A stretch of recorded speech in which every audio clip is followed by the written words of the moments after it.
Hola, buenas noches para todos. Vamos a dar comienzo a este encuentro clínico.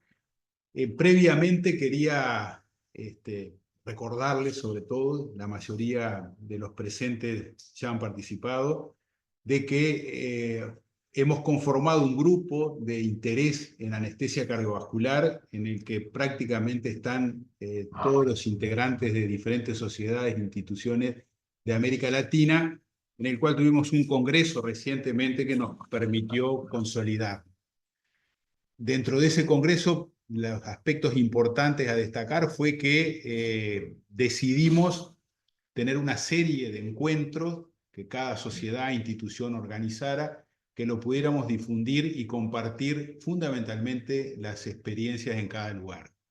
Esto en vistas al próximo congreso que va a ser en Chile en el 2025 y posteriormente en Colombia. Puntualmente en esta presentación vamos a relatar una historia clínica de una endoprótesis en arco aórtico, de las primeras que estamos poniendo acá en Uruguay, y que nos pareció importante compartir las decisiones que fueron tomando. Para eso están Alejandro Russo, cirujano vascular, que fue quien lideró la colocación de esta endoprótesis; Agustín Fischer, anestesiólogo uruguayo, asistente del Departamento de Anestesia de la Facultad de Medicina, quien lideró los aspectos de anestesia. E invitamos, por su experiencia en cirugía cardíaca y por ser parte de este grupo, a Marcela Rodríguez, integrantes del Comité de Anestesia Cardiovascular de la Sociedad Chilena y anestesióloga cardiovascular del Instituto Nacional del Tórax, y a Luis Enrique, también integrante del Núcleo Cardiovascular de la Sociedad Colombiana, de la SCARI, anestesiólogo cardiovascular de la Clínica Imbalaco de Cali. Así que le damos la palabra a Agustín, que va a comenzar con la presentación del cuadro clínico para ir desarrollando los diferentes aspectos que mencionamos antes. Adelante, Agustín. Bueno, muy bien. Buenas tardes a todos y muchas gracias por conectarse. Brevemente, nosotros nos enfrentamos a un paciente en conjunto con los equipos del Hospital Pasteur, del Hospital Maciel de Uruguay y también el Departamento de Anestesia del Hospital de Clínicas. Se trató de un paciente joven de 55 años, con pocos antecedentes, tabaquista y sin controles en salud, que consultó por un dolor torácico tipo puntada, irradiado dorso, con una crisis hipertensiva, al cual se le descartó un infarto presentando troponinas negativas y un electrocardiograma sin elementos de isquemia aguda, que con un planteo de un síndrome aórtico agudo se le realizó una imagen, una angiotomografía de tórax, abdomen y pelvis. De la imagen se observó una disección aórtica tipo B que comienza inmediatamente distal a la emergencia de la arteria subclavia izquierda y que distalmente se extiende hasta las arterias ilíacas primitivas. Ingresa a la unidad de cuidados intensivos con planteo de disección aórtica tipo B, estable, con una hemoglobina normal, con elementos de hipertensión y una función renal normal. Se le realiza un ecocardiograma transtorácico con una función sistólica de 55, normal, y sin elementos de insuficiencia valvular. Se le realizó tratamiento médico con la betalol, nitroglicerina, luego se le instala alfa-metildopa y amlodipina, con buena evolución en la unidad de cuidados intensivos y control de las cifras de hipertensión. Por lo tanto, se deriva a cirujano vascular para culminar su resolución. En suma, se trata de un paciente de 55 años, joven, sin muchos antecedentes médicos previos, que presentó una disección aórtica tipo B. Ahora le vamos a dar la palabra al doctor Alejandro Russo para que nos cuente un poco cómo fue la resolución quirúrgica de esta patología.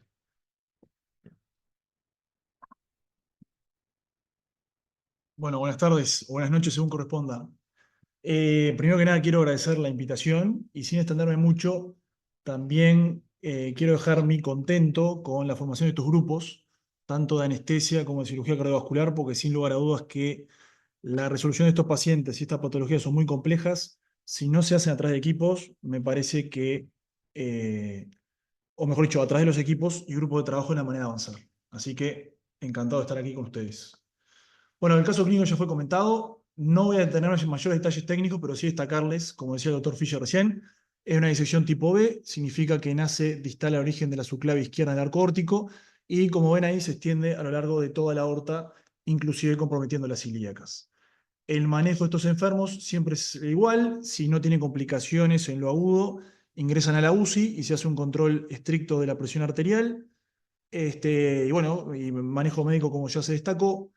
Y si el paciente no tiene complicaciones, como era este caso, buscamos elementos imaginológicos de riesgo, que básicamente el riesgo de esto es sufrir complicaciones que ya sean o la malperfusión de órgano blanco o la rotura aórtica. Este paciente tenía varios, que era la luz falsa de un calibre aumentado, el diámetro aórtico total también era aumentado, por lo cual está indicado realizar el tratamiento en la etapa subaguda, que esto es dentro de los primeros 3 meses, para lograr sellar la disección y favorecer el remodelado aórtico en la evolución. El detalle técnico, que esto sí me parece importante destacarlo, es que, yo no sé si el cursor lo pueden ver, espero que sí. Si ven acá, esta es una de las tomografías que le hacemos al paciente. Aquí está el arco aórtico, aquí está el origen de los troncos supraórticos, y inmediatamente está la subclavia, aquí lo ven, está la entrada de la disección. El dogma de esta terapéutica endovascular, o vale también para la cirugía abierta, es reparar, iniciando la reparación sobre aorta sana, que si vemos acá, no hay espacio entre la disección y el origen de los troncos supraórticos. Esto determina que la reparación sí o sí va a conllevar manipular estos 3 vasos sanguíneos y obviamente, por condiciones lógicas, mantenerlos permeables para realizar el tratamiento de la disección, así como mantener la permeabilidad de estos vasos.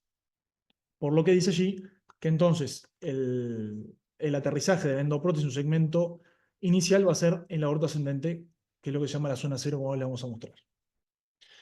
Por lo tanto, lo que se planificó, fíjense el timing, el paciente consultó en junio, a los 3 meses empezamos la cirugía, se realiza la revascularización de los troncos supraórticos, que se realiza cirugía del cuello, mediante un bypass que une la carótida derecha, se tuneliza por detrás del esófago y termina en la subclavia izquierda.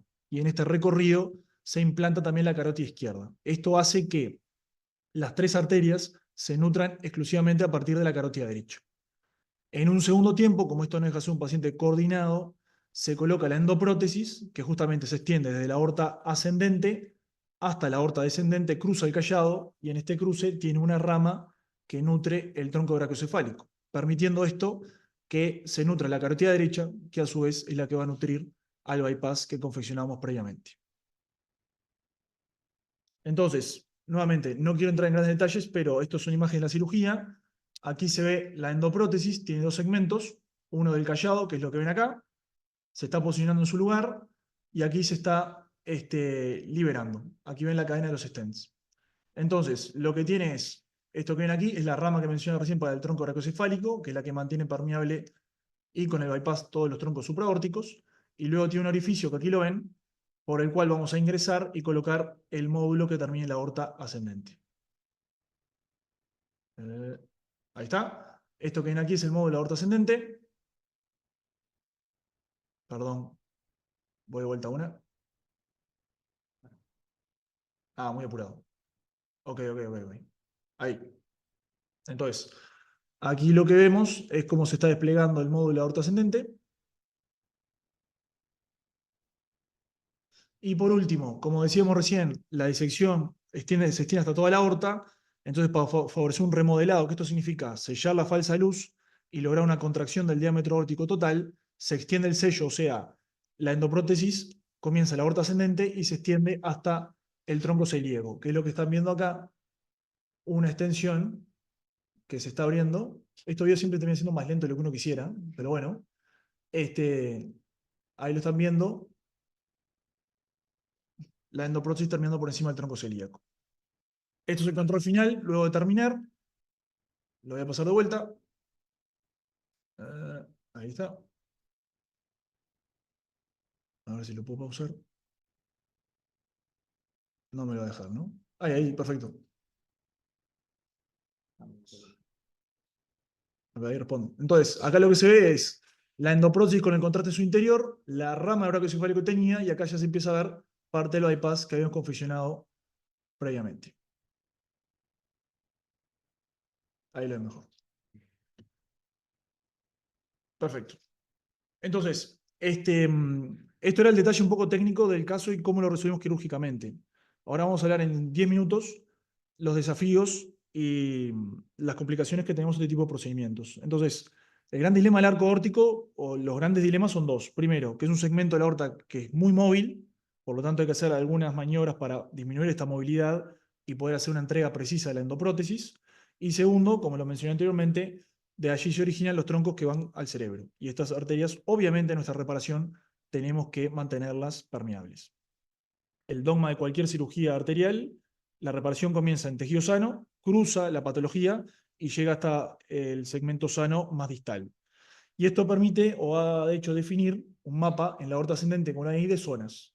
La zona 0 siendo la aorta ascendente, incluido el brachiocefálico, la zona 1 la carótida izquierda, la zona 2 la subclave izquierda, y bueno, así verán cómo el mapa sigue. Esto es importante porque donde dejemos el segmento inicial de la endoprótesis, va a determinar si hay que hacer algunas maniobras para frenar la movilidad cardíaca y por lo tanto aórtica, y además algún tipo de otra cirugía para mantener permeable el vaso sanguíneo que obturemos con la endoprótesis. Voy a limitarme a decir ejemplos brevemente.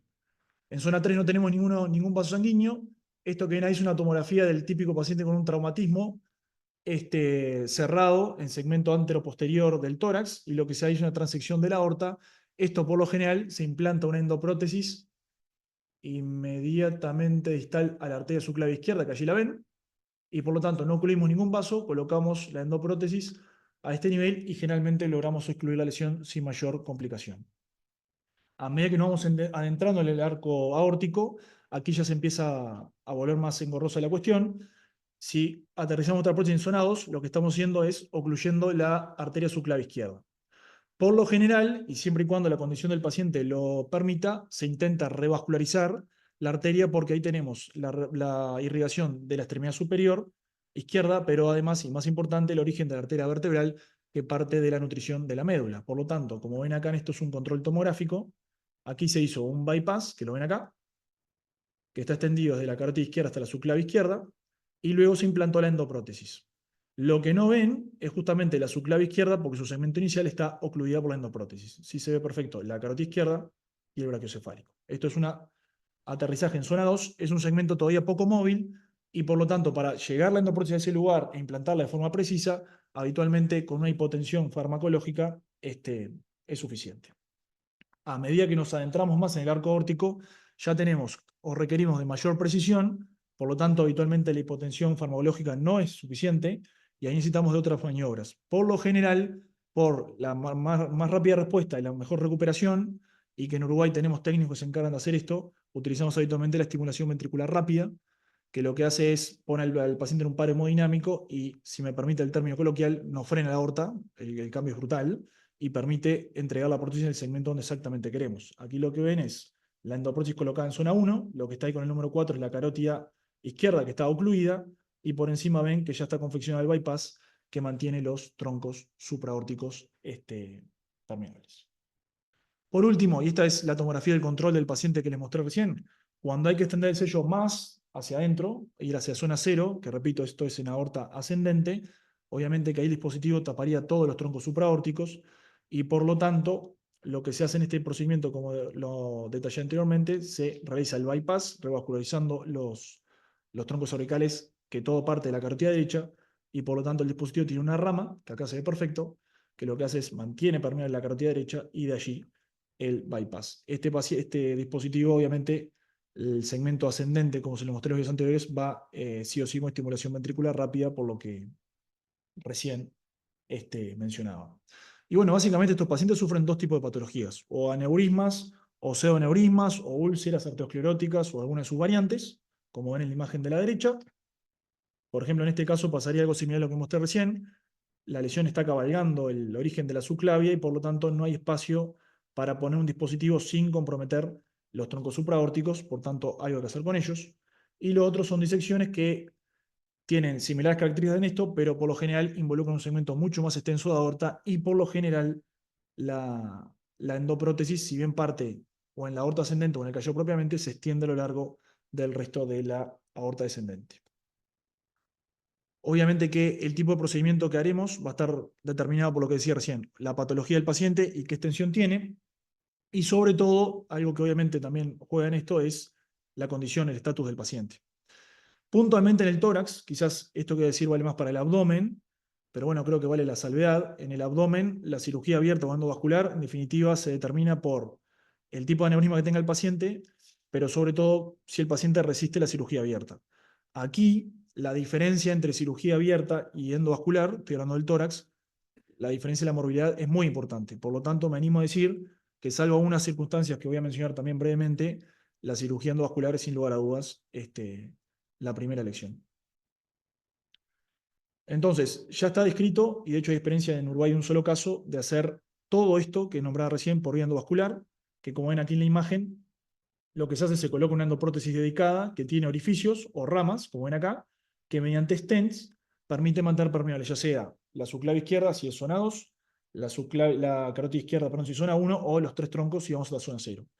Sin lugar a dudas que esta técnica, el gran detrimento que tiene es el índice de stroke, que si bien las series son jóvenes, estas técnicas se están desarrollando en los centros de excelencia a nivel mundial, pero algunos hablan a valores tan altos hasta el 35%. Quizás ahí la discusión es si es un stroke invalidante o no, pero sin lugar a dudas que el gran talón de Aquiles del intervencionismo en el callado aórtico es el stroke. Cuando la aorta ascendente está enferma, que habitualmente la enfermedad se va por la dilatación, como decía recién, hay que nacer en aorta sana, no tenemos aorta sana y por lo tanto estos pacientes sí o sí tienen que ir a cirugía abierta. Y esto que están viendo ahí es una trompa de elefante, o lo que dice ahí en inglés, que es el Frozen Elephant Trunk, que es una prótesis que es híbrida. Esto es un video grabado por un colega anestésico, por eso se ve más o menos. Esto nos pasa muy seguido. Pero bueno, se ríen todos aparte. Pero bueno, en definitiva, sin entrar nuevamente en detalles técnicos, se ancla la prótesis en la aorta ascendente quirúrgicamente. Esto obviamente es una esternotomía, ahí se ven las cánulas de perfusión y tal. Y a su vez se reconstruye también el origen de los troncos supraórticos. Y de ahí, distalmente a eso, nace una endoprótesis que se deja colocada en la aorta descendente para que en un segundo tiempo vengamos nosotros y sigamos el tratamiento. Ahí está, si corresponde. Sí, hay alguien que tiene el micrófono abierto. Perfecto. Bien. Pero le digo, esta cirugía tiene indicaciones precisas, que si me permiten, quizás es algo limitado, pero es cirugía en aorta ascendente enferma.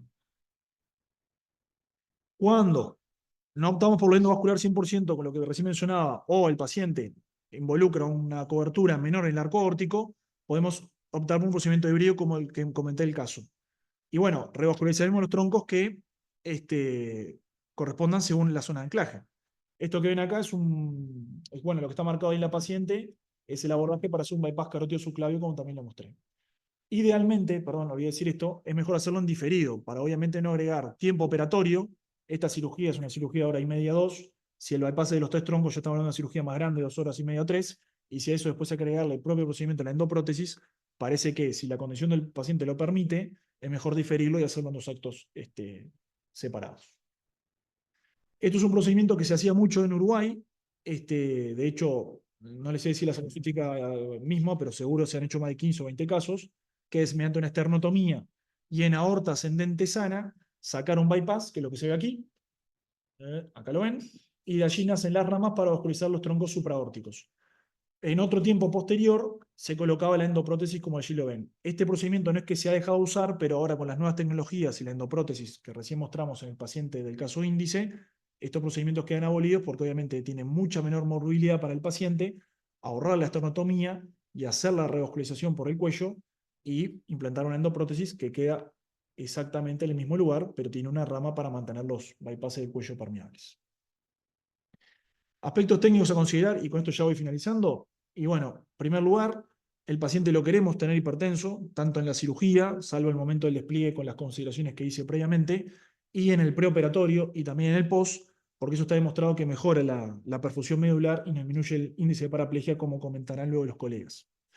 Otro aspecto que me parece muy importante, yo hoy hablaba de los grupos, y bueno, previo a estas cirugías hicimos una reunión parecida en este caso a los que participamos del procedimiento, y hablamos por dónde entramos nosotros. Porque por donde entramos nosotros, dejamos libre lugares para que trabajen otros. Y bueno, por ejemplo, en este caso puntual, se hicieron 3 abordajes. Abordajes de las ingles bilaterales para las femorales, y abordaje axilar derecho, que es justamente por donde pasa la guía que va al brachiocefálico. Entonces, esto me parece importante manejarlo en el previo y no estar ahí con el paciente ya dormido, bueno, ¿y dónde ponemos la PAM? Y fíjate y tal. Creo que ahorra tiempo y sin lugar a dudas mejora el procedimiento en sí mismo. Sin dudas que el tiempo de coagulación es importante tenerlo monitorizado estos procedimientos. Lo más importante es tener presente, vuelvo, el dispositivo se entrega por la ingle derecha, son catéteres de gran tamaño y mientras estén dentro del paciente ocluyen las ilíacas y eso puede favorecer la trombosis, y más si tenemos tiempos bajos de coagulación y tiempos largos de navegación de los dispositivos. Entonces, para estos dispositivos lo que está demostrado en los centros que tienen más experiencia son tiempos mayores a 300. Y otra cosa que hoy nombré, es que para poder desplegar la prótesis que la ven acá en la aorta ascendente de forma precisa, hay un detalle acá técnico nada menor, en el 0 que les hablaba, en esta O, tiene que quedar una pequeña marca del otro módulo que es este que está acá.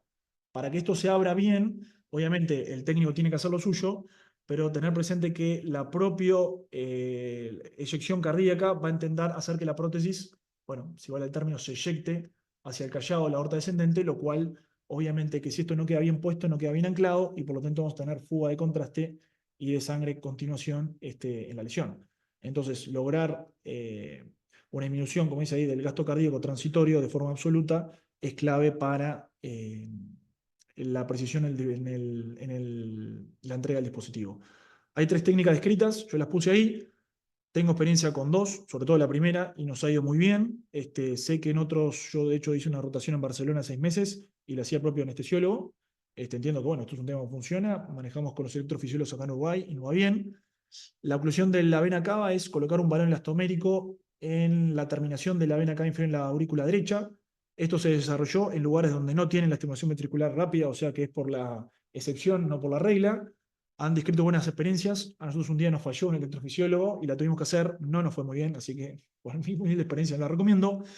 Y el MOVIT es una sigla, quizás la mayoría acá estén al tanto de esto, es una técnica desarrollada por un centro en Múnich, de allí viene la maniobra, pero es una maniobra de Valsalva, y en teoría esto lo que lograría es una parada hemodinámica. Les puedo comentar que no la he visto hacer, pero sí quien la presentó, terminó la presentación en un congreso de estos internacionales y pesados, y todo el mundo levantó la mano diciendo esto es lo que hicimos hacer y no funciona. O sea que bueno, parece que está relegado ese centro. Lo dejo a discusión.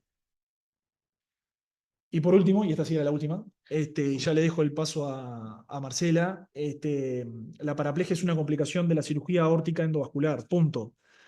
Puntualmente la cirugía aórtico limitada no está descrita, pero, por ejemplo, para el caso que les mostré, como el sello se extendió, o sea, no fue solo cubrir la aorta, el callado, sino el resto de toda la aorta descendente, ahí ya como cubrimos muchas arterias en el implante de la endoprótesis, tenemos riesgos de paraplegia y sin lugar a dudas que es una consecuencia devastadora, que la vivimos también en otros pacientes, y por lo tanto, sin lugar a dudas, como dice allí, elaborar estrategia de prevención es la manera de seguir, así que ya los dejo y agradezco y me extendí, así que pido disculpas.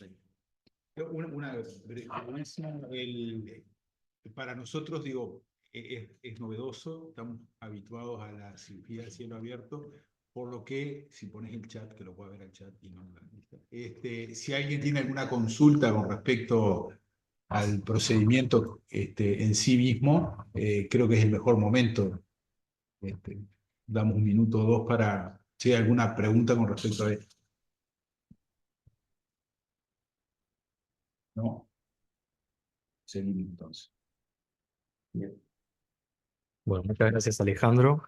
Y yo un poco más para llover sobre mojado, sobre lo que ya dijo Alejandro, es que la vía endovascular, la solución endovascular a estos problemas cada vez, a las enfermedades del arco aórtico, cada vez son más frecuentes. Primero en la aorta abdominal, en la aorta torácica descendente, pero ya en la nueva guía del año 2024 se introduce como una solución para las patologías del arco aórtico y quizás también de la aorta, alguna porción de la aorta ascendente.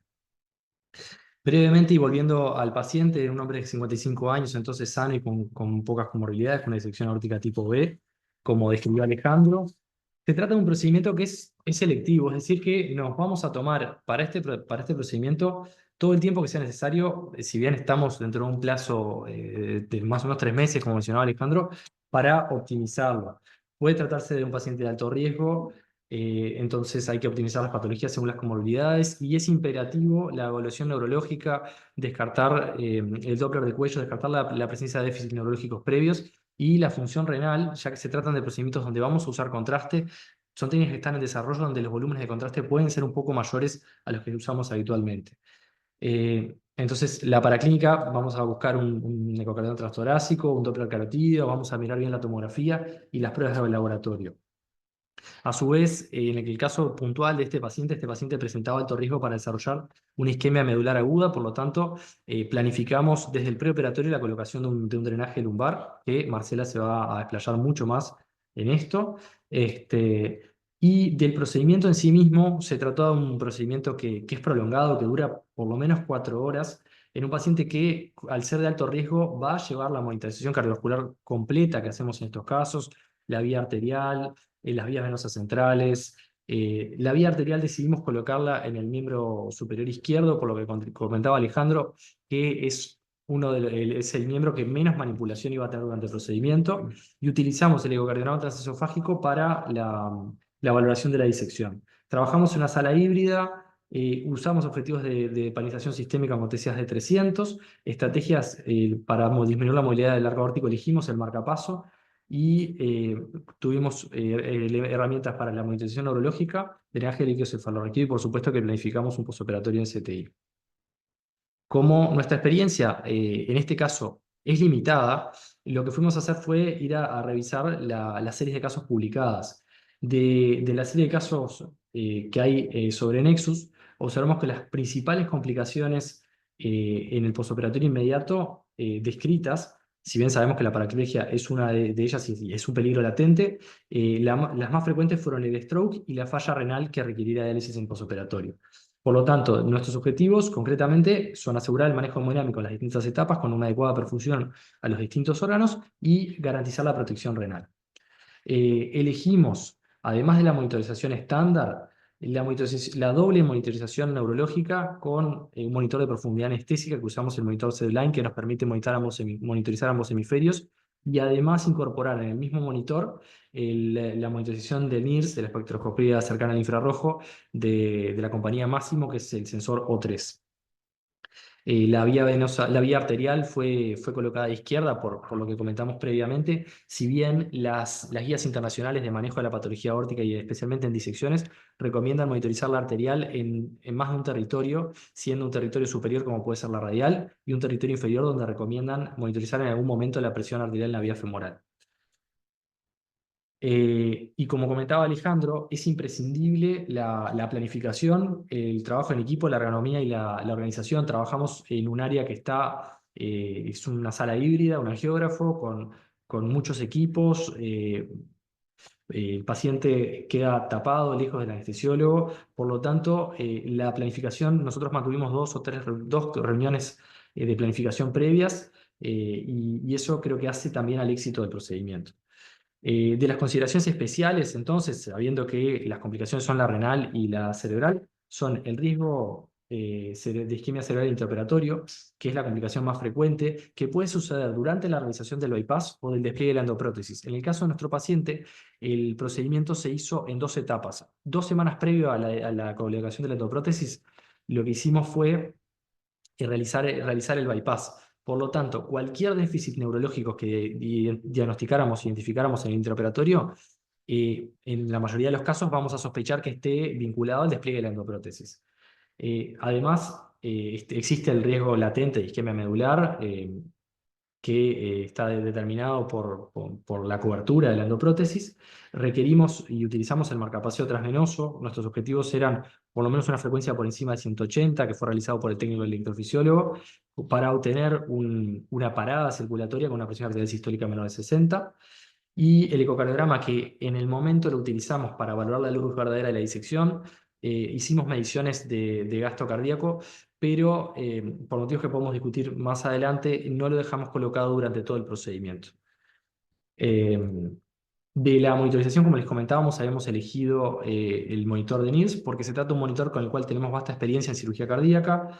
que ya está descrito y está validado en las guías internacionales. Sabemos que no existe un umbral de desaturación validado para su utilización, pero en la práctica usamos la variación mayor a un 20% con respecto al nivel basal previo al inicio del procedimiento, y vamos a comparar entre ambos hemisferios. Cuando existe desaturación, nos basamos en un algoritmo donde descartamos obstrucción mecánica, mejoramos la hemodinámica y mejoramos la disponibilidad de oxígeno, pero de todo esto va a hablar mucho más en detalle el doctor Luis Enríquez. Después, en cuanto a la disminución del riesgo de isquemia medular, como les comentaba, colocamos un catéter de drenaje lumbar en el preoperatorio, 24 horas en el preoperatorio, y además seguimos un algoritmo planteado en un centro que tiene alto volumen en colocación de endoprótesis torácicas con riesgo de isquemia medular, en donde hicimos infusión de algunos fármacos. Mantuvimos objetivos de presión arterial media por encima de 90, objetivos de hemoglobina por encima de 9 durante todo el transoperatorio, desde el pre al postoperatorio, y dejamos colocado, emplazado el drenaje lumbar durante 24 horas preoperatorias para obtener un perfil de presiones intrarraquídeas. Dejamos drenando en forma profiláctica el drenaje en las primeras 24 horas, lo clampeamos, lo dejamos parado durante 24 horas más, posteriormente a los cuales, al no aparecer ninguna complicación ni déficit neurológico, lo retiramos. Y por último, de las complicaciones que yo les mencionaba, que fuimos a buscar, que eran las más frecuentes, la falla renal que requiere diálisis es de gran importancia. Para eso, la principal herramienta que nosotros tenemos para disminuir el riesgo de falla renal es asegurar la perfusión del riñón, mantener el volumen intravascular y garantizar una PAM, una presión de perfusión al riñón adecuada. Además, ya que se trata de un procedimiento donde se usa contraste y se pueden llegar a utilizar altos volúmenes de contraste, encontramos un metaanálisis para reducirla, en donde se plantea el uso de N-acetilcisteína para reducir el riesgo de nefropatía por contraste. La N-acetilcisteína en este estudio redujo en forma significativa, con un riesgo relativo de 0,78, la incidencia de nefropatía por contraste, con reducción de los niveles de creatinina sérica y sin diferencias entre la administración oral o intravenosa de N-acetilcisteína. Por lo tanto, nosotros utilizamos el siguiente protocolo, administrando 2 sobres, es decir, 1200 miligramos de N-acetilcisteína 2 horas antes del procedimiento, y continuamos su administración de 2 sobres cada 12 horas por 2 días.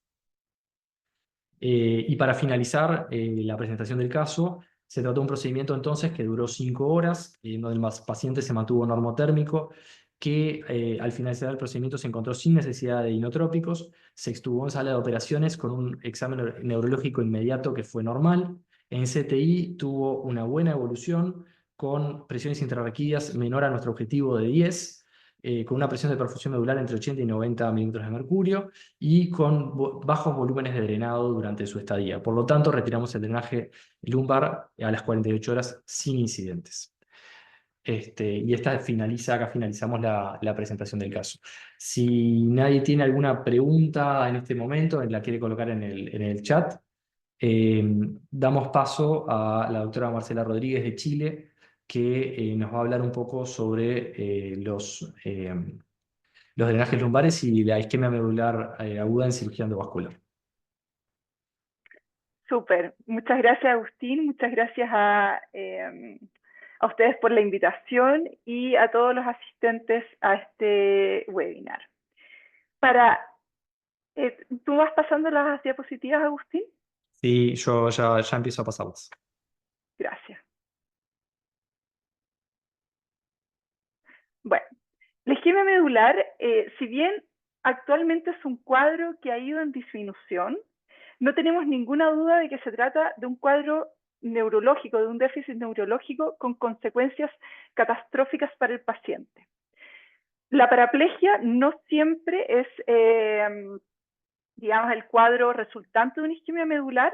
Pueden haber déficits parciales y estos déficits pueden ser transitorios o permanentes, pero claramente si yo tengo cualquier déficit permanente, ya sea parcial o total como una paraplegia, es es un cuadro que va a impactar mucho en la calidad de vida del paciente y no solamente en la calidad de vida. Está demostrado que es un predictor independiente de sobrevida del paciente, ¿ya? O sea, disminuye la sobrevida la ocurrencia de paraplegia. La incidencia de paraplegia en cirugía endovascular de aorta está actualmente en cifras descritas entre 10 hasta 1.5% en los últimos años, y en relación a las medidas que se han ido implementando y que vamos a conversar, hay grupos que han descrito incidencia de isquemia medular cada vez más baja, pero sigue siendo un evento que está presente en la resolución endovascular de la patología aórtica. Siguiente, por favor. Cuando hablamos de isquemia medular, sí o sí tenemos que traer a la mesa la irrigación medular. Y acá hay tres conceptos que son muy importantes y necesito profundizar un poquitito principalmente en dos de ellos. De ellos, el primero es, por supuesto, la arteria espinal anterior, que es una arteria que irriga, que no necesariamente tiene continuidad. Hay estudios anatómicos que demuestran que puede haber ciertas zonas de discontinuidad de esta arteria espinal anterior y que hay pequeños capilares que las irrigan a distal, pero el tema que tiene es que irriga la parte de la médula espinal que es más sensible a isquemia y que es donde se encuentran las motoneuronas. Siguiente, por favor. Y acá hay un tema desde el punto de vista anatómico que ha sido un cambio de paradigma muy relevante en los últimos años de lo que sabíamos antes de la irrigación de la médula espinal a lo que manejamos ahora. Y este concepto de territorios vasculares tiene mucha importancia en finalmente lo que nosotros vamos a optar como manejo, ya sea profiláctico o terapéutico de nuestros pacientes, ¿ya? Y son el concepto de territorios vasculares. Antes se le daba mucha importancia a la arteria de Adamkiewicz y todavía hay grupos que preconizan ir a buscar dónde se encuentra esta arteria para tratar de mantener su perfusión. Pero se ha visto que lo importante es ordenarnos por territorios vasculares, que son 4. La arteria subclava izquierda, las arterias intercostales a nivel torácica, las arterias lumbares a nivel abdominal y la arteria ilíaca interna e hipogástrica. Y lo que se ha visto es que si hay cobertura de más de 2 territorios, el riesgo de isquemia medular es mucho más significativo. Siguiente, por favor. Y finalmente, para terminar con anatomía, otro concepto que se ha instalado en los últimos años es la circulación colateral. Actualmente sabemos que no toda la irrigación de la médula espinal proviene desde las arterias segmentarias de la aorta, sino que también provienen desde los músculos paravertebrales, que forman una red y que esa red es capaz de suplir la falta de irrigación desde las arterias segmentarias de la aorta en un plazo aproximadamente de 48 a 72 horas, ¿ya? O sea, en el fondo, si un territorio queda isquémico desde la aorta a través de las arterias segmentarias, esta circulación colateral podría suplir casi completamente ese flujo que se perdió en el periodo de días. Siguiente, por favor. Ahora, como mencionaba Alejandro, la patología de la aorta importa, cuando hablamos de riesgo de isquemia medular, importa en su extensión. Sabemos que esta extensión se correlaciona con el compromiso de territorios vasculares, e importa también el tipo y temporalidad. También lo mencionó Alejandro, si es una disección o si se trata de un aneurisma. Y acá tiene especial importancia las disecciones agudas en el contexto de malperfusión tisular. Se ha demostrado que los pacientes que tienen malperfusión tisular tienen muchísimo mayor riesgo de isquemia medular que un paciente que no la tiene. Siguiente. Y hay factores de riesgo que se han descrito en distintos trabajos y con distinto nivel de evidencia de que un paciente presente isquemia medular asociado ya sea a una reparación abierta o una reparación endovascular. Tenemos factores de riesgo del paciente, del cual el más importante es que sea un paciente mayor a 70 años. De la patología aórtica, muy importante la lo que hemos mencionado, la extensión, si es una patología aguda o si hay malperfusión visceral. Del procedimiento, lo que es común a ambos abordajes, ya sea abierto o endovascular, es que haya sacrificio de la subclave izquierda. Cuando la subclave izquierda no se programa en forma previa, como se hizo en este caso que estamos presentando, y hay cobertura de esa arteria, ya sea por vía endovascular o se corta por vía abierta, ese paciente tiene mayor riesgo. Que por supuesto haya reparación o cobertura previa de aorta torácica o abdominal, que sea un procedimiento de urgencia, y lo que también es muy relevante en la patología endovascular es el sangrado excesivo, ya que como mencionaron, ocupan vainas grandes que van en arterias, y es un sangrado que en un paciente que está heparinizado parcialmente, pero que puede ser muy significativo en procedimientos más prolongados.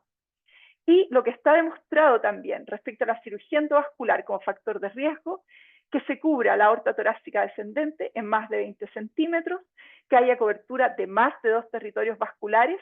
Y acá es muy importante lo que mencionó Alejandro de lo que pasa en el procedimiento. Porque, por ejemplo, uno puede planificar cubrir menos de 20 centímetros de la aorta torácica, pero puede ser que por las vainas la arteria hipogástrica se encuentre cubierta durante un tiempo suficiente para que haya compromiso efectivo de 2 territorios durante el procedimiento y eso haga que aumente el riesgo vascular, o sea, el riesgo de isquemia medular. En esto mismo menciono la cobertura ilíaca interna. Perdón, que acá se me fue. Siguiente, por favor. Ahora, de lo que sabemos de isquemia medular, sabemos que es un fenómeno multifactorial. Por supuesto que lo más importante va a ser la ausencia de flujo sanguíneo desde las arterias segmentarias hacia la médula espinal, ya sea por la cobertura con el stent en el caso endovascular o en la cirugía abierta con el clampeo aórtico y paro circulatorio. Pero hay otros fenómenos que van a determinar que pueda ocurrir que si bien la ausencia de flujo no fue suficiente para provocar un episodio clínicamente relevante de isquemia, estos otros factores o pueden producirlo o pueden agravarlo. Y acá, en el contexto de las endoprótesis, es muy importante la trombosis que puede ocurrir por la apertura de la endoprótesis, ¿ya? Y, o sea, esta trombosis de las arterias segmentarias, aparte de todo lo que tiene que ver con el manejo anestésico en relación a las metas hemodinámicas y las metas de entrega de oxígeno. Siguiente, por favor. Y esta multifactorialidad de la isquemia medular va a hacer que haya una temporalidad asociada en la cual no es solamente el contexto intraoperatorio lo que nos preocupa, sino que puede darse en el postoperatorio inmediato o en el postoperatorio tardío. En el postoperatorio inmediato probablemente asociado a mal manejo de metas hemodinámicas y de DO2, y el postoperatorio tardío principalmente asociada a la trombosis tardía de arterias segmentarias. Siguiente. Respecto a la prevención, ya como en otros temas de cardioanestesia, hay componentes preoperatorios, intraoperatorios y postoperatorios. En el preoperatorio hay que considerar previo la necesidad de drenaje líquido cefalorraquídeo, y eso lo vamos a ver un poquitito más en profundidad. Lo que habíamos conversado también, planificar, conservar la irrigación de la subclave izquierda, hacer un procedimiento por estadios. Esto es muy importante. Acá es un caso en el cual la planificación del procedimiento va a influir directamente en el riesgo de isquemia medular del paciente, y algo que está escrito en algunos grupos y que sale en las guías europeas de ahora del 2024, que es la embolización selectiva de arterias segmentarias que uno sabe que va a ocluir con la endoprótesis, ¿ya? En el intraoperatorio, lo que tiene mucha evidencia en cirugía endovascular, o sea, en los procedimientos endovasculares, es el uso de potenciales evocados. Y el uso de potenciales evocados tiene un rol muy importante porque puede cambiarle al cirujano vascular su conducta en el intraoperatorio. Puede tomar la decisión, por ejemplo, de perfundir un saco aneurismático, puede tomar la decisión de acortar, o sea, de no seguir con el procedimiento, de usar una prótesis fenestrada. O sea, hay una serie de alternativas que obviamente va a depender del paciente y de lo que se está haciendo, pero hay alternativas de manejo, tanto para el cirujano como para el anestesista, si yo en el intraoperatorio detecto que hay alteración de los potenciales evocados motores. Y las alternativas que les comenté. Respecto al manejo de anestesia, lo que podemos hacer, por una parte que no es tan factible hacer endovascular y que es una herramienta que sí tenemos en la parte abierta, es el uso de hipotermia para aumentar la tolerancia isquemia de la médula, y lo que nos compete como anestesiólogos y va a competir en la UCI, en el cuidado postoperatorio, es la perfusión medular, a través de mantener unas metas hemodinámicas que favorezcan la presión de perfusión medular y por el otro lado mantener una entrega de oxígeno adecuada. ¿Ya? Siguiente, por favor. Las metas hemodinámicas y de entrega de oxígeno, nosotros las podemos enfocar en dos grandes grupos, ¿ya? Que es lo que vamos a ver también para el drenaje líquido-cefalorraquídeo. Podemos enfocarlo en metas profilácticas o metas terapéuticas. Vamos a hablar de profiláctico en pacientes que están en riesgo de isquemia medular, pero que no tienen sintomatología neurológica o que no tienen alteración de potenciales evocados. Y las terapéuticas cuando ya hay alteración de los potenciales o hay presencia de sintomatología neurológica sugerente a isquemia medular. Y lo que se sugiere en la literatura es mantener una PAM 80 con una presión de líquido cefalorraquídeo menor a 10 mililitros de mercurio para lograr una presión de perfusión medular cercana o sobre 70 milímetros de mercurio. Y si hay presencia de sintomatología neurológica o alteración de los potenciales, estas metas cambian y la presión de perfusión medular se debe mantener sobre 80-90 milímetros de mercurio. La optimización de la entrega de oxígeno es muy importante. La literatura, que es importante mencionar que muchas de estas medidas no tienen evidencia más allá de la recomendación de expertos. Los trabajos no siempre son homologables, hay mucha heterogeneidad en los trabajos, pero lo que sugiere los grandes centros, y es lo que finalmente se ha terminado aplicando en estos pacientes, es mantener una hemoglobina cercana a 9-10 gramos por decilitro, un índice cardíaco de 2.5 litros por minuto, con una oxigenación idealmente mayor a 94%. Siguiente. Y acá viene un tema que es bastante controversial, o que nosotros ayer tuvimos una muy buena discusión en un chat de los anestesiólogos cardiovasculares chilenos, que es la indicación de drenaje de líquido cefalorraquídeo. El drenaje líquido cefalorraquídeo en patología de aorta con resolución endovascular. El drenaje de líquido cefalorraquídeo, su objetivo principal es aumentar la presión de perfusión medular, disminuyendo la presión de líquido cefalorraquídeo. Así como las metas, también lo podemos usar en forma profiláctica, es decir, que yo decido ponerle al paciente antes el drenaje, o terapéutico en caso de que el paciente esté presentando ya una sintomatología neurológica post-procedimiento. Y es muy importante saber que tenemos que poner en la balanza riesgo-beneficio, principalmente en el contexto de estos pacientes que van a estar con heparinización parcial o total y que pueden tener además alteración de la coagulación asociada a su patología de base, sobre todo en disecciones agudas. Es importante destacar que no hay evidencia a la fecha de peso, de clase 1 para tomar esta decisión en pacientes que van a resolución endovascular. Vamos a conversar qué es lo que sabemos hasta la fecha. Pero es muy importante saber que tiene complicaciones graves. Las complicaciones están descritas más o menos en un 10% de los drenajes que ponemos, y de esos, 3% son complicaciones graves. Hematoma subdural, hemorragia subaracnoidea, con una mortalidad que está cercana al 0,3. Hay un estudio que da luces de la importancia que tiene las complicaciones del drenaje líquido cefalorraquídeo. De 187 pacientes, ellos tuvieron 13 paraplegias. Esto es en TEBA, es solamente endovascular.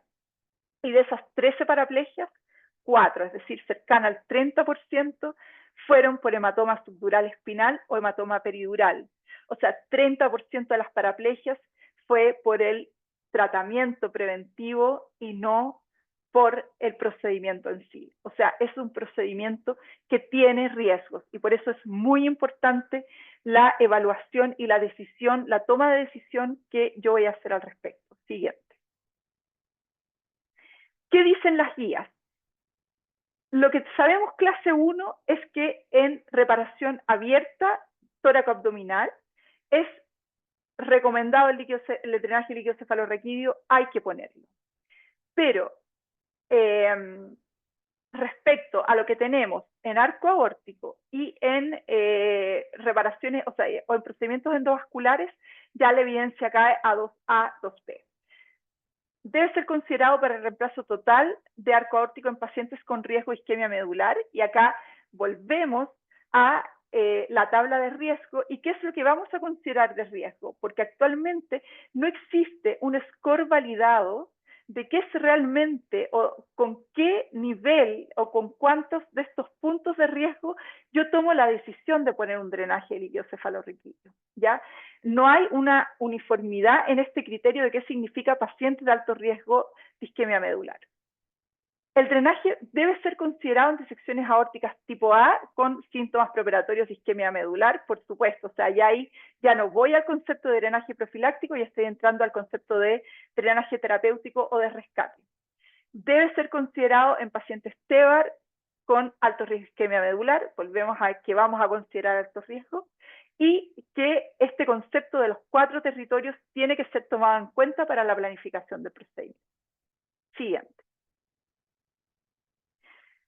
Del líquido cefalorraquídeo, como les comentaba, tiene que haber una toma de decisión respecto a la decisión, o sea, respecto a la indicación de colocarlo, si se va a usar profiláctico o terapéutico, y por lo tanto, una de las grandes recomendaciones que se hace en la literatura es que el manejo de la prevención y tratamiento de la isquemia medular esté protocolizado.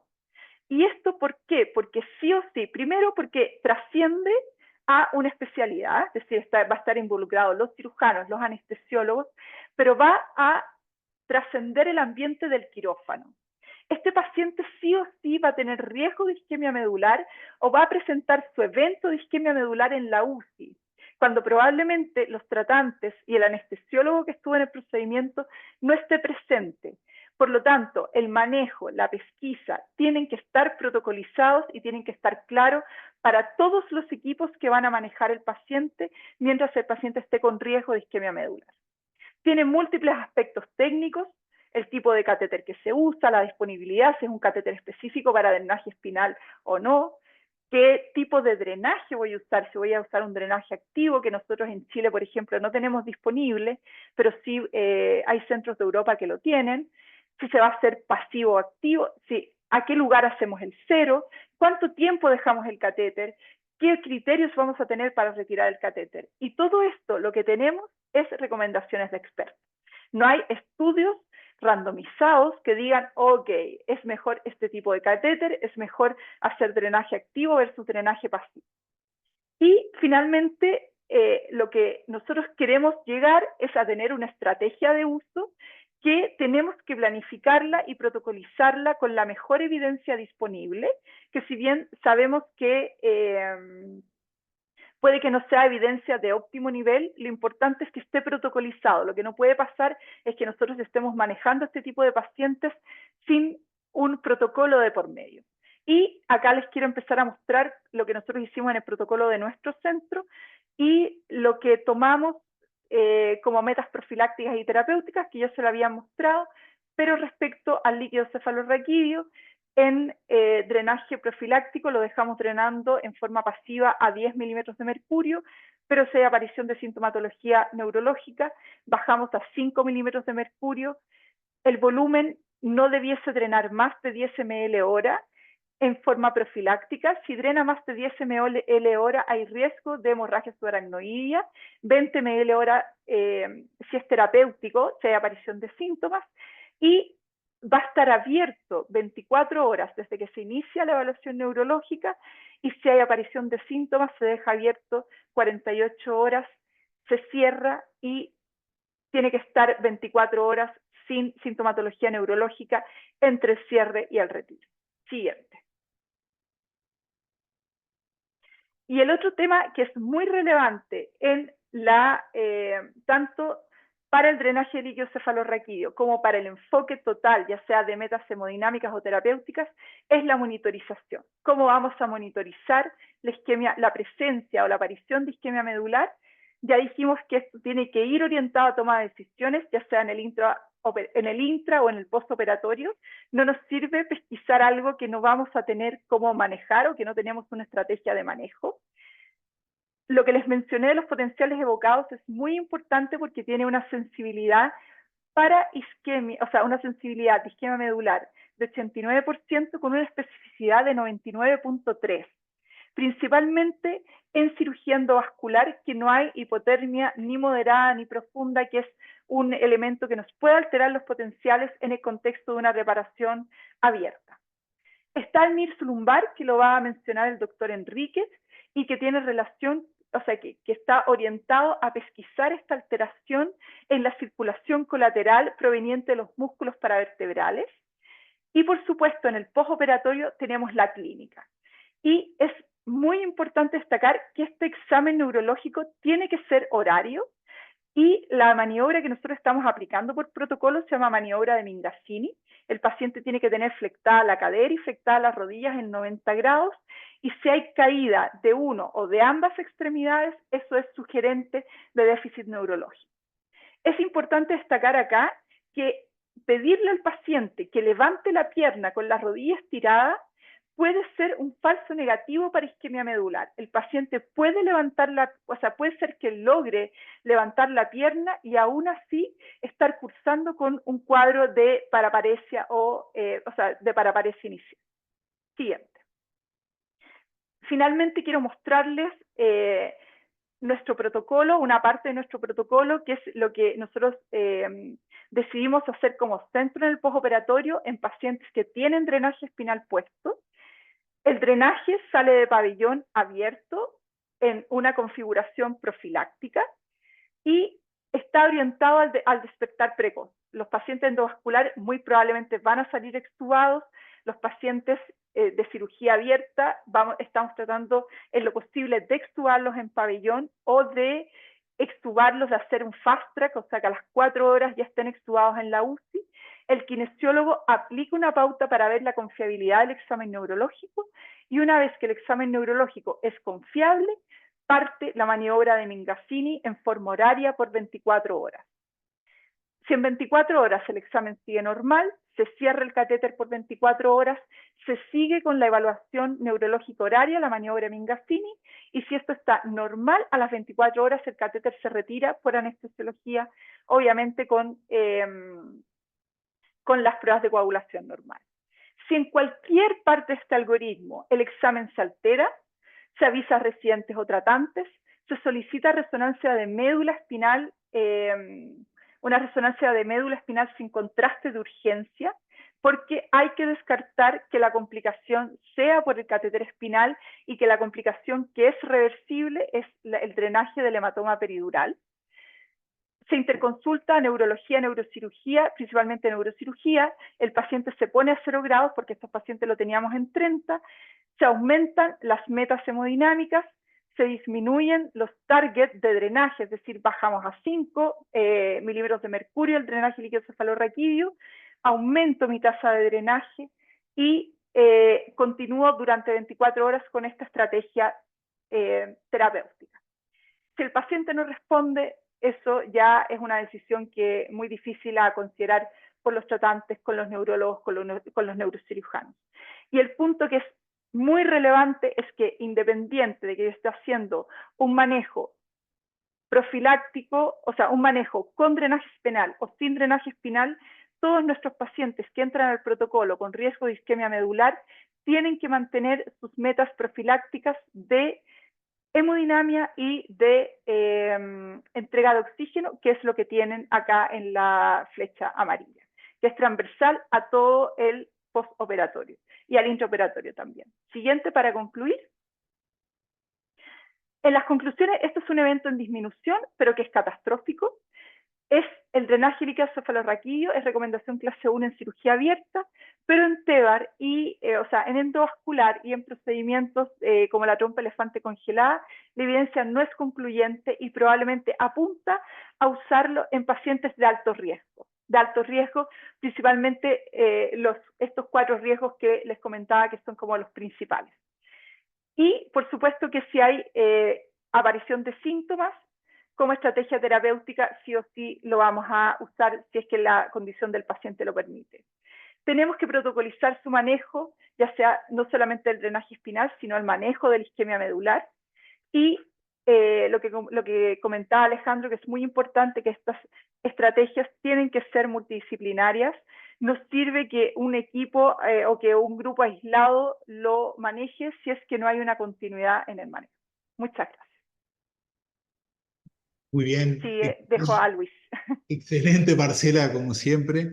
No, hay 2 preguntas en el chat para poderle dar paso a Luis. Podemos contestarla rápidamente. La primera es con respecto a la aorta abdominal, que Alejandro la contestó, nosotros compartimos, no sé si compartís el concepto de Alejandro, que prácticamente no hay indicación para la aorta abdominal, excepto que esté comprometida la torácica con una endoprótesis previa. Y la otra pregunta que se hace es con respecto a cuándo lo colocan ustedes. Nosotros como equipo lo ponemos el día antes para evitarnos la punción sanguínea y que eso entorpezca el procedimiento o la paralización. Pero no sé ustedes, estas 2 preguntas, ¿qué es lo que hacen? Sí, también. Lo ponemos el día antes. Cuando es profiláctico, el día antes, y si es terapéutico, en el minuto que haya aparición de síntomas, o sea, un paciente que está con riesgo de isquemia medular, que no tiene el drenaje y que aparecen síntomas, chequeamos que esté ok la parte de coagulación y lo instalamos en la UCI. Pero si es electivo, 12 horas antes por lo menos. Y queda el catéter cerrado, sin drenaje, y el drenaje se abre cuando parte el procedimiento. Excelente. Bueno, ahora damos lugar a la presentación de Luis. Y Mauricio, por favor, silencia el micrófono para que continúe.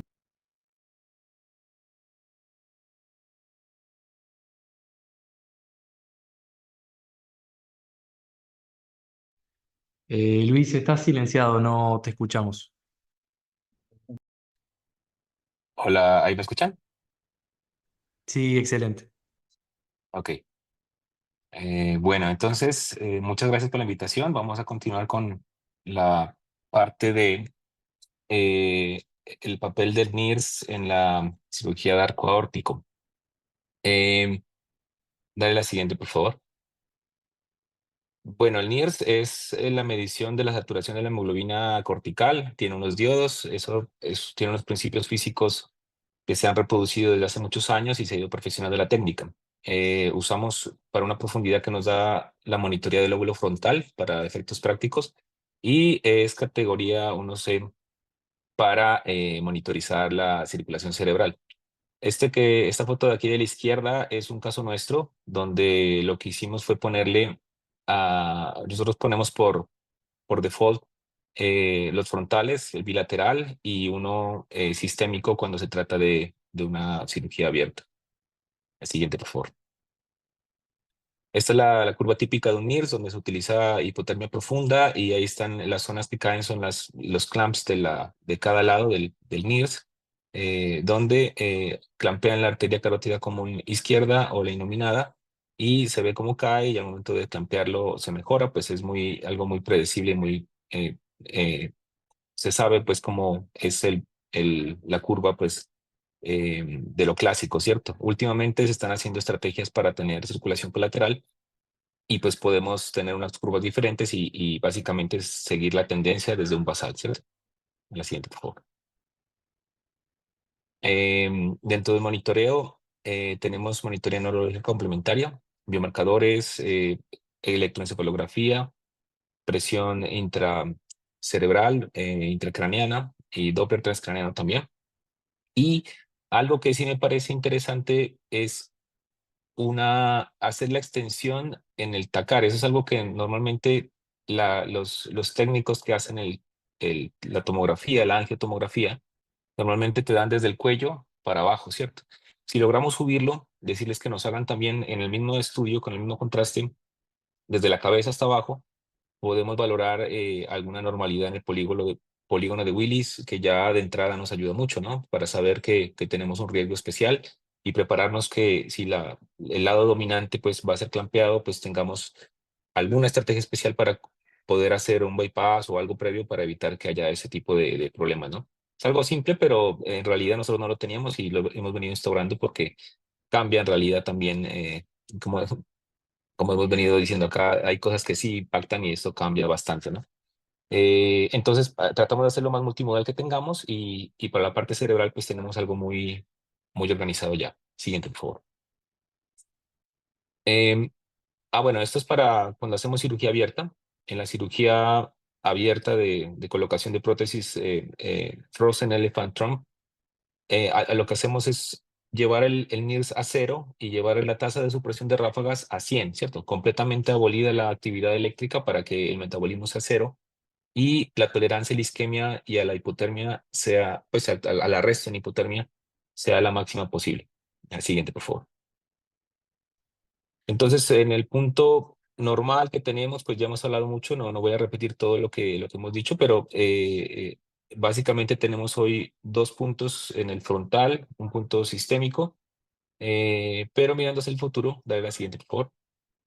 Se vienen desarrollando cosas para poder hacer una monitoría ya mucho más precisa de la perfusión cerebral. Bueno, esta diapositiva es tomada del doctor Cerny, que es el autor de la TIES, es una presentación de ellos. Están trabajando en esto y están por publicar el artículo el otro año, pero nos dio permiso para mostrarlo. Este casco tiene muchos puntos de NIRS para poder validar la región del cerebro donde está ocurriendo la isquemia.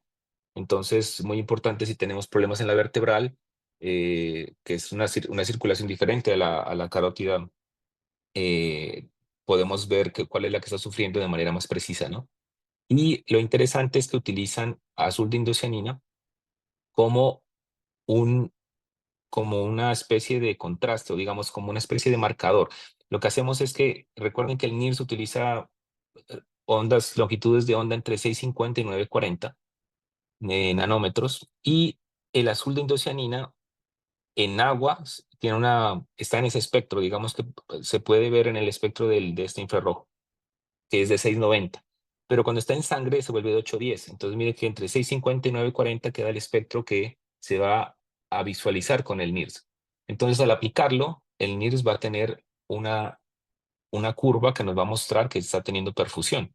Y aprovechándonos de esto, pues se puede hacer algo mucho más específico, que solamente verla, digamos, en el plano, sino algo mucho más dinámico, que es con la colocada del bolo de azul de indocianina. Entonces están trabajando en eso y muy interesante, pues para la cabeza está muy avanzado. A ver, la siguiente, por favor. Pero pues en la parte espinal no tenemos todavía indicaciones que cambien conductas, digamos, todavía no estamos en el punto en que el NIRS nos hace cambiar una conducta quirúrgica, pues tenemos otras herramientas y tenemos otras circunstancias como más hacia el riesgo, más hacia las condiciones intraoperatorias, y si hay algo, pues lo tratamos de mejorar, pero no es algo que todavía esté en los algoritmos. Miren que eso es algo muy reciente del año pasado y no aparece como cambiemos las cosas con el NIRS, no, todavía estamos como en ese punto, ¿no? La siguiente, por favor. Entonces, para la parte de la isquemia medular, se han tratado de implementar otras estrategias, ¿no? Esto, si teníamos miedo del hematoma epidural o de las complicaciones del catéter espinal, esto pues es algo muy invasivo, ¿no? Esta tecnología se llama una espectroscopía de correlación difusa. Básicamente es un diodo también, pero lo colocan por vía epidural y miden directamente ahí, pues desde el epidural hacia la dura, cómo está la perfusión medular. Entonces, lo hacen un estudio en ovejas y pues ven que cuando estamos dentro del punto, hacen la isquemia y ven que sí existe una forma muy dinámica de poder valorar la cosa, pero pues esto es muy invasivo, no está todavía al alcance. Dale a la siguiente, por favor. Entonces, han tratado de utilizar el NIRS espinal, colocándolo en 4 puntos. Esta es una, miren que es una de Máximo, o puede ser la consola Inbos. Todas tienen para más de 2 o 3 o 4, incluso otra consola se puede usar para tener más parches, ¿cierto? Es algo no invasivo que en realidad de relativamente bajo costo, que podemos tener muchos parches de estos al tiempo. En este caso, en el dibujo que estamos viendo, el NIRS espinal lo ponen en 2 en los segmentos torácicos y 2 en los segmentos lumbares, y se continúa la monitoría para tratar de ver que exista algún tipo de cambio y isquemia que nos permita modificar nuestra práctica anestésica, o en un punto pues dramático donde tengamos algún evento quirúrgico que podamos resolver, pues podemos cambiar el ancho de la prótesis o revascularizar algún segmento si es abierto, ¿no? Siguiente, por favor. Entonces, teniendo en cuenta que el NIRS funciona en los músculos paraespinales, aquí en la figura de la izquierda, de la derecha, vemos que hay un NIRS que está haciendo está aplicado como está en el cerdito ahí en la figura de la izquierda. Y lo que quiero mostrar ahí es cómo desde la aorta hay una arteria que está irrigando la médula, y que esa misma rama continúa hacia los músculos paraespinales, y al contrario también funciona, como decía ahorita la doctora. Hay áreas que tienes mucha circulación colateral por la vía paravertebral o por las de estas mismas segmentarias. Entonces, al saber que el NIRS nos está mostrando que los músculos paraespinales están con isquemia o que están con baja saturación de oxígeno, podemos tener secundariamente una impresión de que tenemos baja perfusión también, o baja saturación regional de oxígeno en la médula.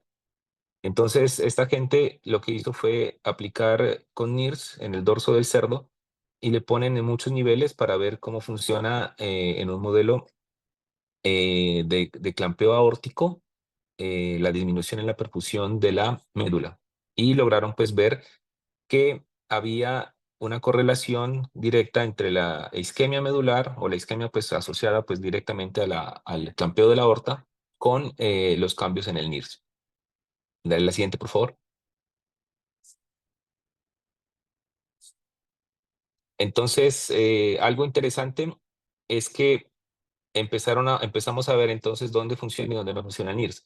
En el torácico alto, a pesar de que se hizo clampeo, miren que tenía mucha circulación colateral, y no se lograba tener como una discriminación cuando existía el clamp, o sea, cuando clampeaban la aorta a cuando la desclampeaban. En el torácico medio, miren que ya se empieza a ver la curva punteada, diferente de la curva basal, digamos, o de la curva de control. Y en la parte lumbar sí es donde mucho más se separan las dos curvas, y es donde podemos ver que existe una muy alta discriminación de los segmentos que están isquémicos comparados con los segmentos de control. Entonces, es una tecnología, o es una fisiología, y es unos parámetros que tenemos todavía que estudiar y que ver qué tanta sensibilidad, especificidad y, y como correlación fisiológica tienen, ¿ah? Pero poco a poco se va a ir discerniendo con estudios como estos para poder dar la aplicación clínica. En la siguiente, por favor. Entonces, esto es también del doctor Cerny. Ellos están trabajando en esto es Alemania, y ellos lo que hacen es un NIRS, miren acá en el lado izquierdo donde dice, utilizan un NIRS multipunto en toda la médula, en toda la columna, y tienen profundidades de 40 a 54 milímetros, y van a hacer 4 diodos en toda la columna vertebral para poder monitorizar esto. Utilizan el verde indocianina. Al aplicar el bolo de verde indocianina, lo ve el NIRS y va a identificar entonces si en el ciclo, digamos, lo aplican ahora, a los 10 segundos hay un pico, y después en ese pico se puede valorar cómo fue la perfusión arterial de ese azul indocianina en el músculo paravertebral y en la región medular, pues como está diseñado el equipo. Entonces es muy interesante porque definitivamente vamos a saber en tiempo real si hay o no isquemia. Dale la siguiente, por favor. Entonces la curva que da es como la que se ve acá a la derecha y los puntos que va dando el dispositivo son como los que están acá a la izquierda, craneocaudal. Básicamente, desde un basal hasta los 10 segundos, 10 a 15 segundos, igual es una técnica continua, eso da unas curvas que se pueden valorar qué parámetros, qué segmentos medulares pueden tener isquemia de manera mucho más precisa. Siguiente, por favor.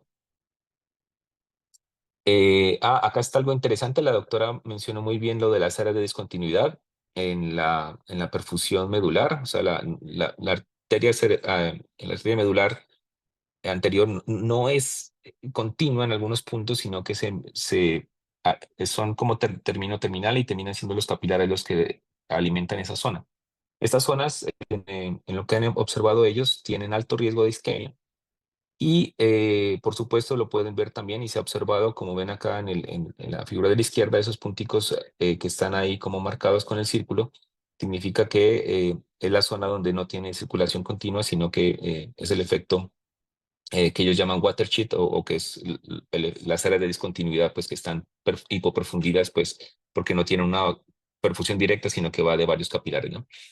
Entonces, ese tipo de cosas las pueden ellos ver y han observado que clínicamente pueden ser de mucha utilidad para identificar isquemia. Siguiente, por favor. Y entonces, haciendo este tipo de correlaciones, ellos pueden valorar estas zonas de discontinuidad. Y lo que queda difícil, de nuevo, digamos, el reto grande acá es ver qué tanto es del canal espinal versus la musculatura.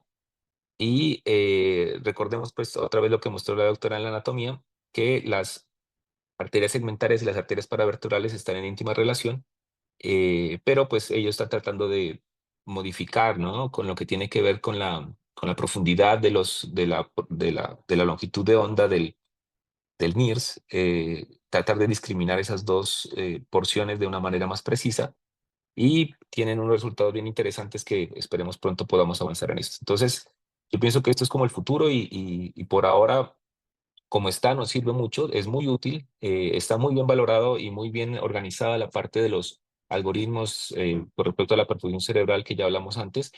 Y seguramente en el futuro próximo vamos a tener ese tipo de tecnología para ayudarnos en ese tipo de pacientes. Muchas gracias. Muy bien, muchas gracias, Luis. Bueno, ahora voy a dejar de compartir la pantalla, así nos podemos ver todos.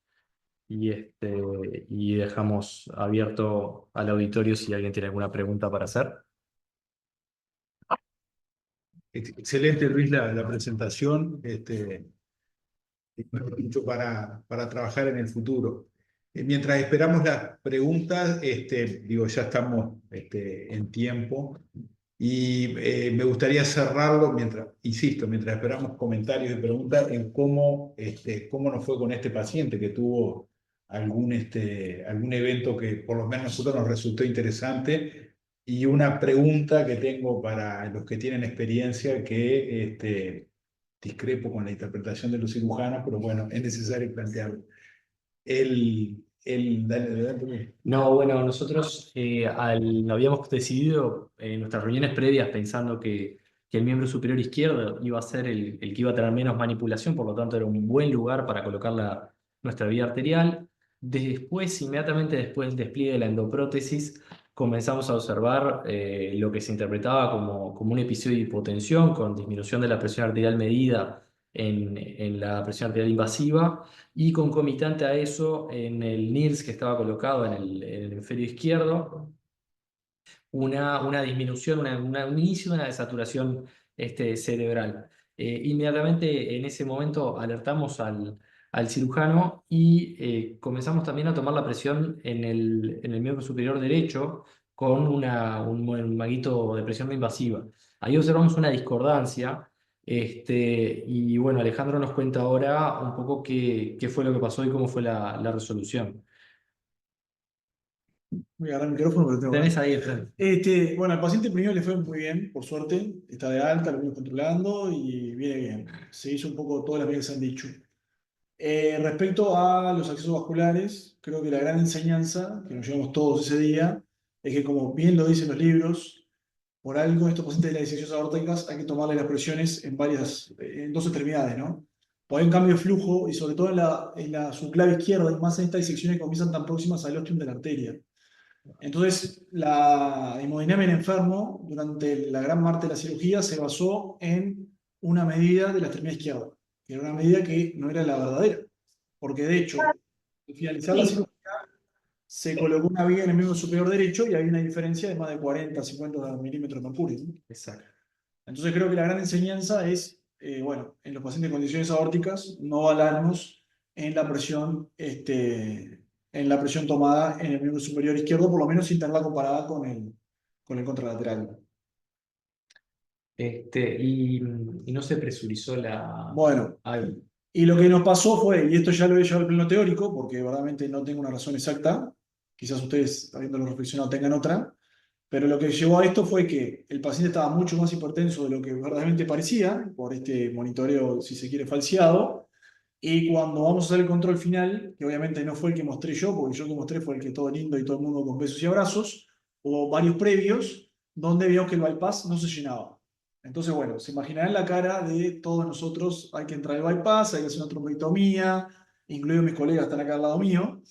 Pero bueno, resulta que habiendo hecho el diagnóstico del problema hemodinámico, que era un tema de monitorización, y sumado a que lo que hicimos fue ocluir la falsa luz con la endoprótesis, lo que se veía que el bypass nuevamente retomaba su hemodinamia normal. Así que creo que sin dudas nos llevamos una gran enseñanza de cómo se monitorea la hemodinamia de estos enfermos. Sí, acá lo que yo quiero destacar, me resultó muy interesante, fue doble. Primero, el haber tenido, después de la cirugía, las dos arterias y esa discordancia que incluso hizo por un momento que tuviéramos excesivamente el paciente hipertenso, pero además la discordancia que había en el monitor, en el NIRS, ¿no? Y cómo en el progreso, simplemente ocluyendo la subclavia a ese nivel, se corrigió rápidamente la presión arterial y el NIR, con lo cual hicimos el diagnóstico y se fue a la resolución definitiva.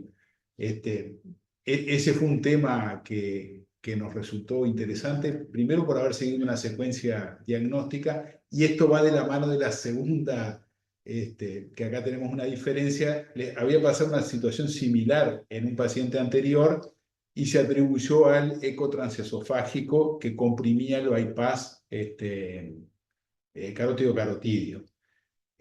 A mí me genera dudas, porque después en otro paciente creo que tenía una indicación formal por los trastornos hemodinámicos de eco transesofágico, que el eco en forma mecánica fuera capaz de obstruirlo, y no que la caída del flujo por el robo que determinó el arco fuera el determinante de la trombosis. No lo vamos a saber, creo, ¿no? Y no sé si alguien tiene alguna experiencia similar en este sentido.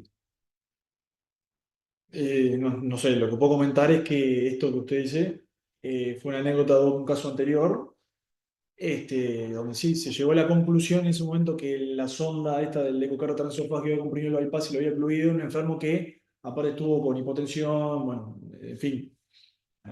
Como puse otra pregunta ahí que respondí yo, aclaro, anecdótico, no sé. En por lo menos llegamos al diagnóstico y lo pudimos resolver, que creo que fue lo más importante, porque se imaginan ustedes que lo interesante fue después que lo arreglamos. Muy bien. Muy bien, y hay otra pregunta que no sé si está muy vinculada a esto, pero son bien diferencias. Dice, opinión sobre el manejo de sedación versus anestesia general para estas endoprótesis y para TAVI. En la TAVI, claramente nosotros por lo menos estamos realizando la casi totalidad de los procedimientos con sedación, excepto los que requieren manipulación de la carótida. Pero en este procedimiento, por lo menos en la etapa que estamos nosotros, es impensable no hacer otra cosa que anestesia general con monitorización invasiva y no sé el resto. Las endoprótesis están descritas, obviamente la mini invasividad hace que uno permita tomarse quizás algunas otras cuestiones anestésicas y quirúrgicas, pero están descritas cuando el paciente no se pone anestesia general, ya sea un paciente con el aneurisma roto y que está, bueno, hay que entrar ya y si nos está muriendo, hagamos algo ya. porque si no, aparte, un poco lo que yo decía al inicio, es muy importante la precisión en la entrega del dispositivo. Y si el paciente está ventilando y a veces uno dice aguante la respiración y se complica y tal, yo honestamente, si me toca elegir a mí, salgo una contraindicación mayor. Anestesia general, sin duda. Marcela y Luis, de estas dos preguntas, ¿qué opinan? Sí, lo mismo. O sea, de hecho, las TAVI, hay grupos acá en Chile que lo hacen sin anestesista presente. O sea, la sedación es hecha por los mismos hemodinamistas. Esa es una realidad acá en el país. No sé si en todos los centros, pero en varios. Y todos los TEVAR los hacemos con anestesia general, efectivamente. Hola, nosotros no usamos anestesia general. El punto difícil es que, digamos, cuando se usa el eco transesofágico, hay que darle sedación profunda, personas muy, digamos, ágiles, ¿no? Pero últimamente estamos usando, podemos darle sedación. Ya casi todos somos anestesiólogos y cardiovasculares, en últimas, son los que hacemos este tipo de procedimientos. Y con respecto al marcapaseo y a la parada circulatoria, Luis y Marcela, ¿ustedes en sus centros lo realizan ustedes, lo realiza un cardiólogo? ¿Cómo se manejan?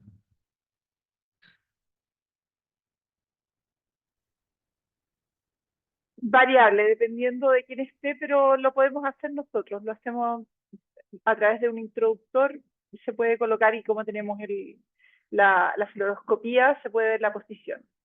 Pero si hay hemodinamistas, por ejemplo, en el caso de las TAVI, los ponen ellos.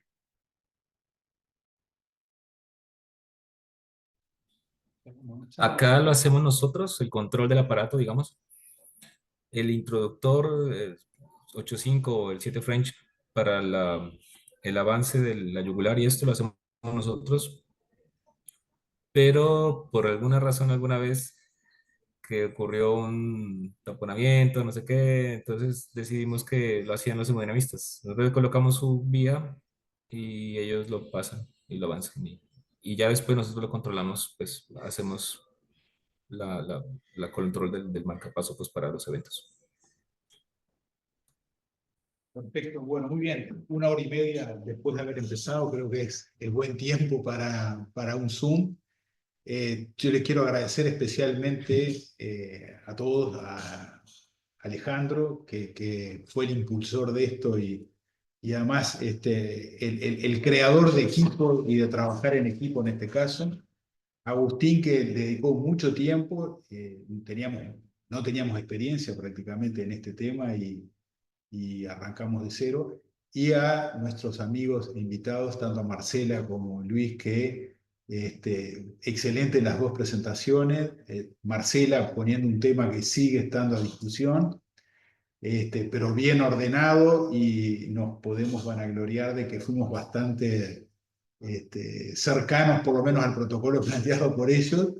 Y Luis, que creo que abre algunas complejas, estoy de acuerdo, pero algunas como el NIRS, que ya quedamos entusiasmados para probarlo, el NIRS tisular, que le decimos nosotros, o a nivel de vertebral.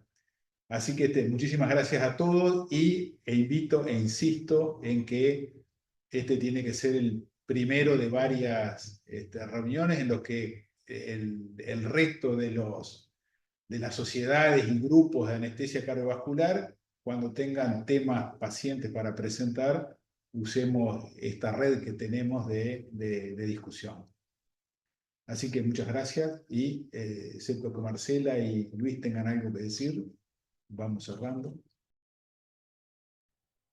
No, muchas gracias a todos por la invitación y por la presencia. Lo mismo, muy agradecido y qué gusto verlo de nuevo.